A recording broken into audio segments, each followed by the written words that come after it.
Hello friends, स्वागत आहे तुमचं ईशाच किचनमध्ये। आज आपण एक सिंधी ट्रॅडिशनल रेसिपी बनवतोय ज्याचं नाव आहे सिंधी कढी। ही त्या लोकांमध्ये खूप कॉमनली बनवली जाते, चवीला अतिशय छान लागते। तुम्ही ही राईस बरोबर अगदी आवडीने खाल। तर त्यासाठी लागणारं आपण साहित्य बघूया। तर सिंधी कढीच्या फोडणीसाठी आपल्याला लागणार आहे जिरे, मोहरी, हिंग, मेथी दाणे, लाल तिखट, हळद आणि ही थोडी धने जिरे पावडर घेतलेली। आणि ही एक पौष्टिक रेसिपी आहे कारण याच्यामध्ये भाज्या आपण घालतो बऱ्याच। तर त्यासाठी मी एक बटाटा पील करून त्याचे असे उभे काप करून घ्यायचे आपल्याला। थोडा फ्लॉवर, गवारीच्या एक 7-8 शेंगा, भेंडी 5-6 उभ्या चिरले आणि एक वांग। यातलं भेंडी आणि वांग हे आपल्याला तळून घ्यायचं आहे। तुम्ही यात तुमच्या आवडीने शेवग्याची शेंग किंवा तोंडली असं पण घालू शकता, पण यामध्ये बटाटा, फ्लॉवर, गवारी आणि भेंडी ह्या भाज्या यामध्ये कंपल्सरी जातातच। त्यानंतर आपण त्याच्यामध्ये थोडं आमसूल पण घालणार आहोत कारण त्यामुळे त्याला छान आंबटगोड चव येते। आणि टोमॅटोची प्युरी आणि अर्थात कढीसाठी बेसन। सिंधी कढीसाठी दही किंवा ताक वापरलं जात नाही, तर टोमॅटो आणि आमसूल यामुळे त्याचा आंबटगोडपणा येतो।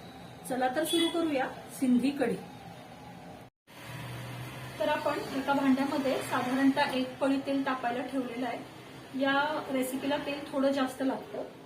तर नेहमीची फोडणीप्रमाणे न करता यात आपल्याला बाकीचं सामान न घालता तेलामध्ये आपल्याला पहिल्यांदा हे 2 मोठे चमचे बेसन भाजून घ्यायचे। गॅसची फ्लेम लो आहे। अंदाजे 2 टेबलस्पून बेसन आहे आणि आपल्याला हे अतिशय खमंग, जसं आपण बेसन लाडूला वगैरे भाजतो ना, जवळपास त्या प्रमाणात ते आपल्याला भाजून घ्यायचे। तर साधारण त्याला 3 ते 4 मिनिट लागतील। मंद गॅसवर आपल्याला हे छान भाजून घ्यायचं।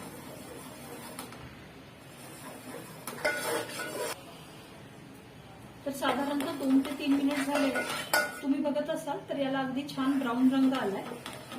तर या स्टेजला आपल्याला याच्यामध्ये जिरे, मोहरी, मेथी दाणे आणि 1 चिमूट हिंग हे इतकं साहित्य फोडणीचं घालून घ्यायचंय आणि परत 1 मिनिट किंवा एक अर्धा मिनिट हे तडतडू द्यायचंय। आता आपण यामध्ये घालतोय 2 मीडियम साईजच्या टोमॅटोची प्युरी आणि हे पण आपल्याला अगदी छान तेल सुटेपर्यंत परतून घ्यायचं।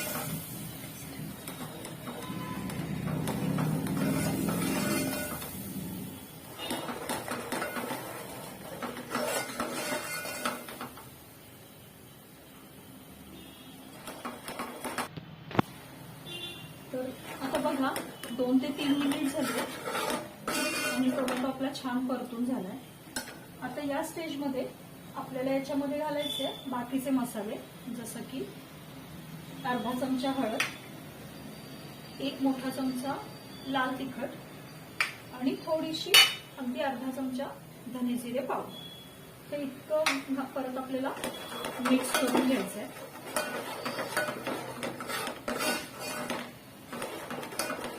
हे मसाले थोडे चांगले त्यात मिक्स झाले। या स्टेजला आपण यामध्ये घालतोय जवळपास 2 ग्लास पाणी, अंदाजे हे अर्धा लिटर असेल आणि हे छान ढवळून घ्यायचं। आता तुम्हाला हे पातळ वाटत असेल, पण जसं ते भाज्या त्याच्यामध्ये शिजतील ते छान एकजीव होईल आणि त्याला दाटपणा बेसनमध्ये येईल। गॅस मी मोठा करते। आता आपल्याला याला छान उकळून घ्यायचंय।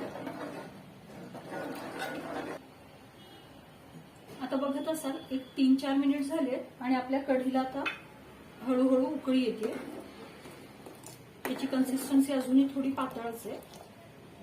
तुम्हाला हवा असल्यास तुम्ही यामध्ये चवीप्रमाणे तिखट थोडं वाढवू शकता। आता मी याच्यात चवीप्रमाणे थोडं मीठ घालते आणि आता आपल्याला यामध्ये सगळ्या भाज्या घालायच्या आहेत। सगळ्या म्हणण्यापेक्षा आपण आता पहिल्यांदा याच्यामध्ये फ्लॉवर, बटाटा, गवार ह्या भाज्या घालून घेऊया. भेंडी आणि वांग तळलेलं असल्यामुळे त्याला शिजायला तितका वेळ नाही लागणार आहे. त्यामुळं आता ह्या भाज्या बटाटा शिजेपर्यंत गवार आणि फ्लॉवर नक्की शिजतील. त्यामुळे आपल्याला या भाज्या नीट मऊ शिजवून घ्यायच्या. तर यासाठी एक 5 ते 7 मिनिट मी हे झाकून ठेवतेय आणि आपण 5 ते 7 मिनिटांनंतर आपण उघडून बघू.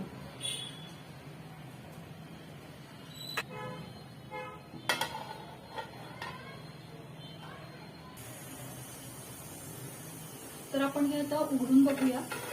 साधारण ते 6 ते 7 मिनिट झाले. कढीला बघा दाटपणा पण आलाय आणि आपला बटाटा पण चांगला शिजलाय. या स्टेजला आपण याच्यात ह्या ज्या तळलेल्या भाज्या होत्या, वांग आणि ही भेंडी तळलेली, ही शेवटी घालायची आणि ह्या 2 हिरव्या मिरच्या मी थोडी आमसूला घालते. तर हे सगळं आपल्याला 1-2 मिनिटांसाठी परत चांगलं उकळून घ्यायचंय.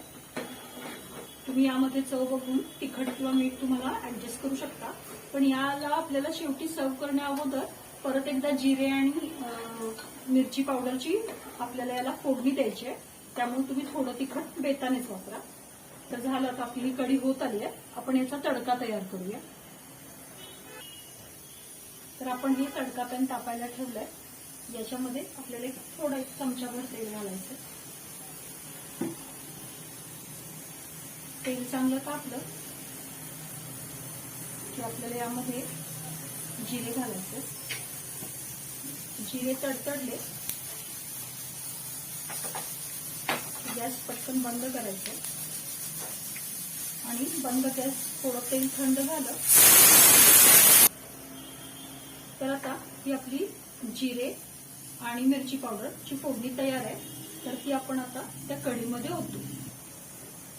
तर आपला हा आता जिरे आणि मिरची पावडरचा तडका तयार आहे.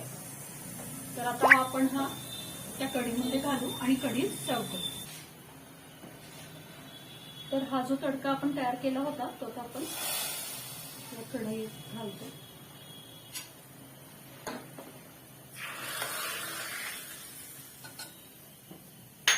आणि अशा रीतीने आपली सिंधी कढी आता तयार आहे. तर मी आता प्लेटिंग करायला घेते. तर तयार आहे आपली सिंधी कढी. ही आपण गरमागरम पांढऱ्या भाताबरोबर खूप छान लागते. नक्की ट्राय कराल. तुम्ही एकदा बनवाल तर माझी खात्री आहे की तुम्ही नक्की परत बनवाल. तुम्हाला रेसिपी आवडली तर चॅनलला लाईक, शेअर आणि सबस्क्राईब करा. थँक्यू.